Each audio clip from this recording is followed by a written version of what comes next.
The playoffs are finally set, top to bottom. Heat are in it, Timberwolves are in it, and I'm gonna get down to my predictions. Don't have my setup, don't have my mic right now.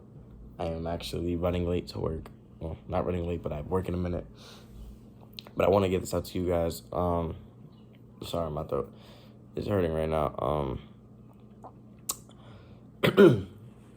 Let's talk about the Bucks and the Heat first. The Bucks, I think this is the easiest prime matchup. Not easiest, but I think we all know who will win. Bucks in maybe 5, 6. Jimmy might get them 2 wins, but other than that, Bucks obviously over the Heat. Now we have the Knicks and Cavs. I think the Knicks and Cavs are one of the best series in the East for the first round right now. I really do think they're one of the best series. But I do think the Cavs will take this in 7. And the reason behind this is they're big men. They have way better big men than the Knicks do. Their guards are better. Small forwards, no, because the girl's not the best. But I do think they have the better starting lineup, and I do think they're better all around. They have the better defense, better offense, better point guard, better shooting guard, the best player in the series. I do think the Cavs take that to 7. Now we have who's after that? We have Philly and the Nets. Ooh, this series right here is going to be not probably the best series, but probably one of the best to watch. And the reason behind that is because we've seen Philly and the Nets play with their new squad, and that game almost went to OT with Spencer Dinwiddie missing. Well, hitting the game winner, but obviously didn't count. This series, I do think will go Philly's way, but I do think the Nets can push this to 7 and maybe, just maybe, have a little chance of getting out this first round. We do know Philly as sometimes being choke artists, so I wouldn't be surprised if the Nets make it out, but I do have Philly winning this in about 6 or 7. 5, I don't think so. I think the Nets will push 6 games. And by the way, for anyone saying cancel, I'm just taking minutes. No, we shouldn't. We have Celtics and Hawks, my team. I don't think the Hawks will make... I think the series will be interesting. Hawks finally being in the playoffs. I actually have somewhat of a better series than last year when they versed the Heat. I think they'll have a better chance to show actually what they have instead of them getting blown out. But I do think the Celtics will take this in 5. I don't think their power and their defense will hang up with the Celtics defense. So I think the Celtics defense will show why they're a top 5 defense this series and why Jaylen Brown and Jason Tatum are one of the best duos in the league, if not the best. On to the West. We have the Nuggets and Timberwolves. This series is interesting also. We have 2 centers, one a primarily offensive center and one a primarily defensive center. Them 2 going at each other will be hilarious. But I think we all know where I'm going with this. Nuggets are taking this series. Jamal Murray, if he goes back to his old self, we have Jokic, we have MPJ, Aaron Gordon. I think they're better meshed up than the Timberwolves. Timberwolves that barely have any chemistry. Well, they have chemistry, but they've barely been able to play together. Nuggets have been playing with each other for the entire season. I don't think I've seen them deal with one major injury this season. They're probably one of the most healthiest teams. So I think the Nuggets will take this in about 6, maybe 5. Now for the West, now we have the Suns and Clippers, which in my opinion will be the best series in the first round. Now, if Paul George was playing, my prediction would be so much different. Paul George is a great player, great two-way player, probably the best in the league. Now, I do think this will still go to 6 games, no matter what. Maybe 7 if Russ turns back into his old self. He goes off, has great shooting splits, averages 20 points. But I do think the Suns will take this series. Their offensive firepower is just ridiculous. You have Kevin Durant, D-Book, CP3, all mid-range. They're the best in the mid-range area. So you can't help and then try to drive the kick out. Because you know what they're going to do? Pump fake, step in, and they're going to shoot that midi. every time. Every time. And they have DeAndre Ayton, who's not that bad of a big man. I know he gets so much hate. So much hate. But I think he is better than Zubac, and I think he will show up in the series and show why he's one of the top 10 centers in the league. He's one of them. Now we have Kings and Warriors. And everyone hates me because of this, but I do have the Kings coming out of this series. And I think this is probably the most competitive series I think people think, which I really don't think it's going to be as competitive people think. You have the Kings, who's one of the best offenses, and you have one of the Warriors, who have one of the worst road records. But in a playoff series, you're not playing 7 straight at home. You're not. They're playing 3 at home. They have no home court advantage.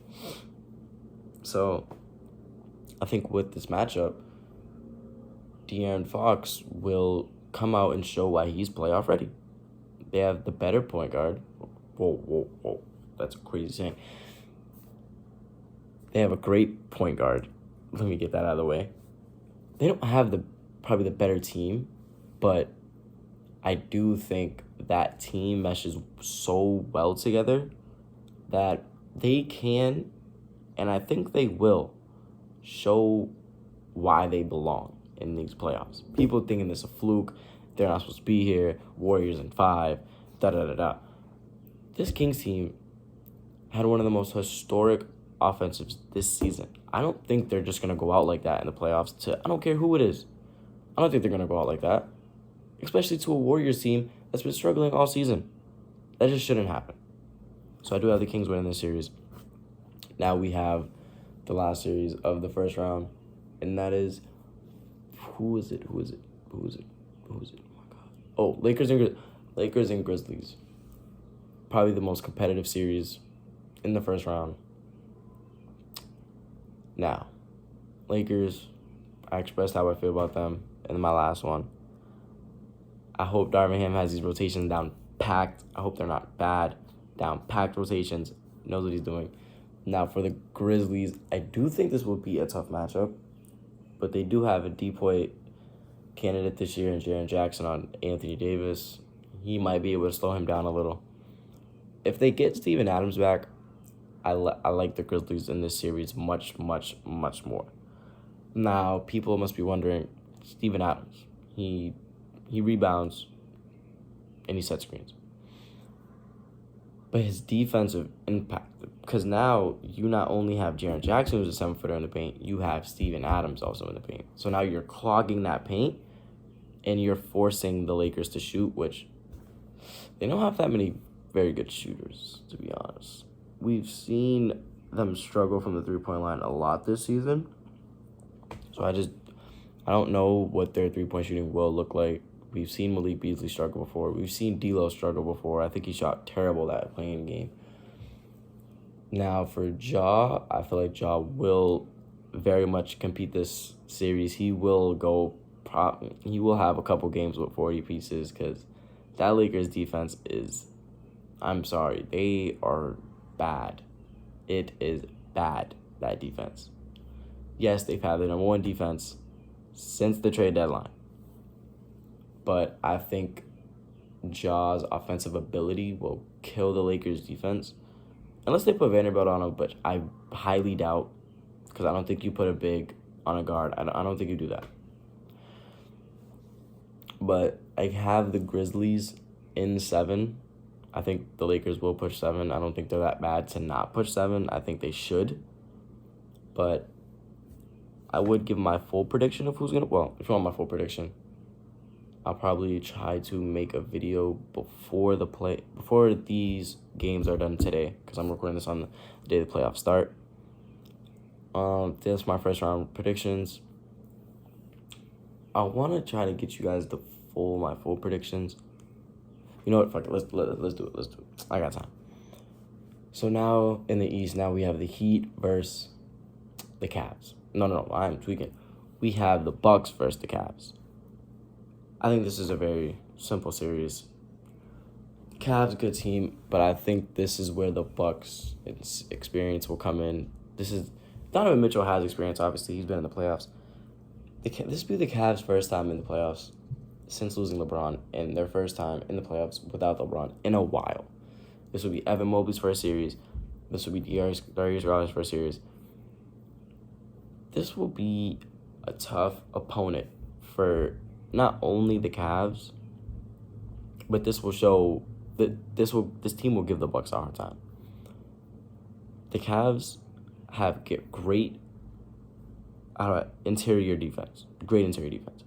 So with Giannis trying to bulldoze his way to the paint, I don't think he'll be able to do that all series. I really don't. But then we also have people that can stretch the floor like Chris Middleton, Bobby Portis, Brook Lopez. So I think with them being able to stretch the floor and getting Jarrett Allen and Evan Mobley out the paint, it'll make Giannis strive even more in that defense that they're trying to play on him. They also have Jrue Holiday, who's a great defensive guard, who they'll probably have on Donovan Mitchell the entire time, which will be tough.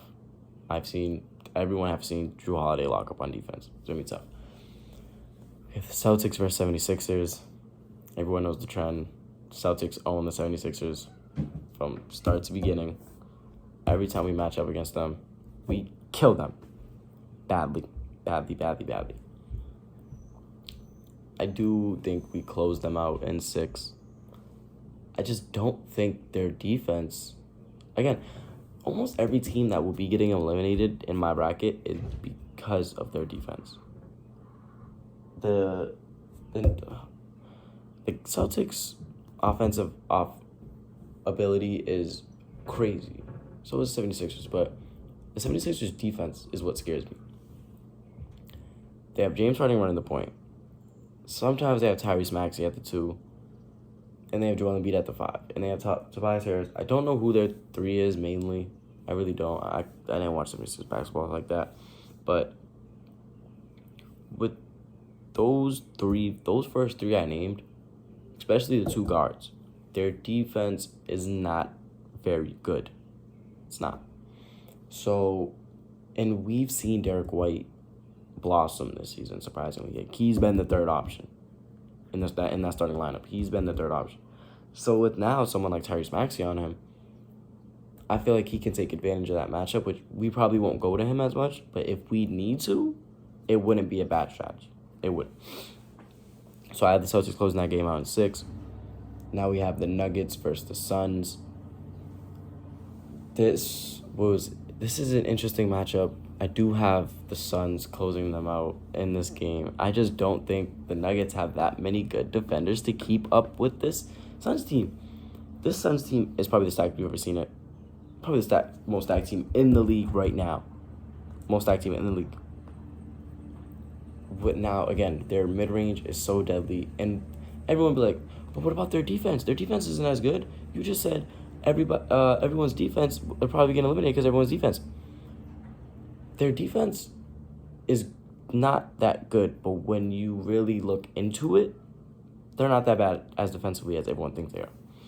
We have Devin Booker, who has grown into that two-way player. He's trying to become that. His defense maybe is not the best, but it could get you somewhere. Kevin Durant, he might not have the better perimeter defense, but we have seen him grown into a rim protector, and on the Nets, he was their probably best defender on the Nets, other than they had someone nice, I forgot. Now we have DeAndre Ayton, who not the best perimeter defender, a great interior defender. Torrey Craig, probably the best defender they have. And then who was that? Josh Okogie. He's a good defender. I just think people look over their defense and don't expect them to be good on defense. Now we have who else? Kings and Grizzlies. This will be a fun. If this series happens, which I pray it happens, I want to see every game of this series. I don't want to miss out. This series, I think this series goes 7 automatically. 7. They're both young stars. They're both young teams. Both have 2 great point guards, and they have 2 great big men, and they have a great surrounding cast. You'll have De'Aaron Fox and Ja, who I can't wait, because I remember one of the reporters for the NBA said De'Aaron Fox is what he wished De'Aaron Fox is what he thinks Ja is. He thought he was Ja, something like that. And then we have Sabonis, who's a great offensive big man, versus Jaren Jackson, who's a great defensive big man. If that series happens, I want to watch every game. I don't want to miss out. I do have the Grizzlies coming out of this, going to the Western Conference Finals in 7 games. This is where I think the Grizzlies have a little more experience than the Kings. Well, not a little, but more experience than the Kings, and they show why they belong. They show why they're the number 2 seed and why they should be here. Now for the East, the big matchup, Bucks and Celtics. I think this will be a tough series. It will be a battle. It definitely will. Definitely going 7 games. Nothing. If it goes less, I think probably someone got hurt. But I think if both teams are fully healthy at their full strength, I do have the Celtics coming out. But this series could go either way. I think what the Celtics did to the Bucks last year, I think they can do again. Yeah, they have Middleton back, but Middleton hasn't been fully back. So unless he just comes out the playoffs blazing hot and he just drops 20 piece after 30 piece after 20 piece after 20 piece, I think the Celtics could win this series. I think go either way. If you have the Bucks, I'm not mad at it. I have my Celtics winning. Now for the Western Conference, we have the Suns and the Grizzlies, and this is where I think the Grizzlies sunshine, if you get that, comes to an end. Where the Suns are just, again, too overpowered with that offense. Grizzlies have great defenders. Desmond Bane, not that bad of a defender. Dylan Brooks, great defender. Even though he gets so much hate. Jaren Jackson, great defender. But again, I think that offensive power is just too much for anybody in the league. Anybody. And I just haven't seen... I'm pretty sure the team's undefeated when their big 3 plays. Pretty sure they're undefeated right now until they play tomorrow. We'll see if they win or lose. But that team is a crazy team. Now the Celtics and Suns finals. Who comes out? Great series. We have Jason Tatum versus Kevin Durant. We got Jaylen Brown and Devin Booker. We have Chris Paul, Marcus Smart. I know no one's going to like that, but them two going at it would just be hilarious because they both flop sometimes. Be hilarious. But I do think I want the Celtics to win in my heart. I really do. I really do. But I do think the Suns win this in 7 games. I think they push it. Celtics, I want them to win. I really do hope they win that. But I just think, again, the Suns are way too powerful. Just too much. They're just going to be too much for, I think, everyone in the playoffs. So I do have the Celtics coming out. The Suns coming out. But I wouldn't be surprised if the Celtics win that series. I think what will happen is those 2 games at the Celtics home court, they'll split that. They'll split. And then I think somebody will go up 3-2, and that 6th game, something interesting will happen. And I think they'll lose that game, and then whoever was down 3-2 will win back-to-back. I really do. We've seen that happen in a lot of series. I think that will happen again. And so I have the Suns as my 2023 championships winners. I think they will win. Oh, I hate to say that because one of my friends is a KD fan. I'm a Devin Booker fan, so I hate saying that. But so that's my playoff prediction. Sorry, I didn't have my setup. If you guys are new, if you surprised to stay through this entire thing, 19 minutes, Jesus Christ. Stay this entire thing. Hopefully you guys subscribe. And I will see you hopefully next time. I might not be able to catch any of the games, so peace.